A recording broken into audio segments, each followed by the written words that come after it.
মাওবাদী লয় গো, এটা ড্রাইভার বটে, খাইতে আসছে বেচারে 10 জন। তখন খুলে, হ্যাঁ বাবা কি বলবো, আমি তো ডরাই গেলি দেখে বলছে, না না এরা আমাদের মতন ভালো লোক বুঝলে। রুটি আছে? হ্যাঁ রুটি দমে আছে বলছে তখন বুড়িটা। রুটি আছে, তোমরা তরকারি আছে, খাই এলো তোমরা, বসো বসো বসো বাবা, বলছে বুঝি বাবা বলতে তখন খাচ্ছি। আর বুড়িটা আমার বারবার দেখছি, আমি ঘুরে দেখছি কোথালে আসছে বাবা, আমরা সাঁওতাল দিলে আসছি। দেখো বাবা আমাদের পাহাড় থেকে লোক আসে তো খাই চলে যায়, পয়সা দেয় না, এই জন্য আমি বন্ধ করে দিই, তোমাকে দেখে ডরাই গেলি।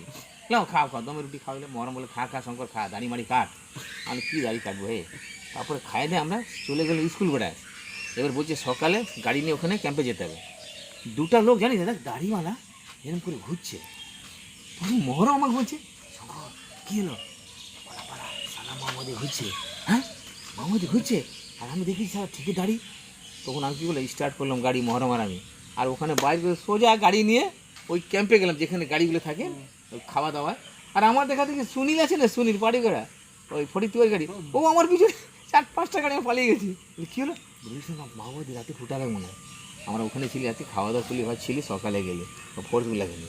এত ডেঞ্জারাস জায়গা ছিল জানো, বান্ধবান ওখানে ওই থানায় যখন গেছি না আমরা, তখন একটা কুকুর ছিল বড় বউ। আমার বলছি শঙ্কর এটা ঢুকিয়ে দেন, তো সারা ঢুকাই দেয়। আর এমন ভোকাইছি কুকুর পুরা ভুগছে, আর আমরা পুরা ভুগছে। তখন বড় এই ওকে বন্ধ করতো, মার শালাকে মার, চেঁচাচ্ছে কেন, আর যে আমি খুঁজে নিচ্ছি ওকে, জানে না আবার যাচ্ছি আরো ভুগছে ভুগছে ভুগে ভুগে মরা পুরা হাসছে।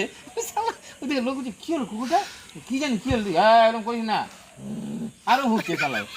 ওকে বলছে একে বাইরে নিয়ে যেতে বানতো, শালা লিখতে পারছে না, বিরক্ত হয়ে গেছে।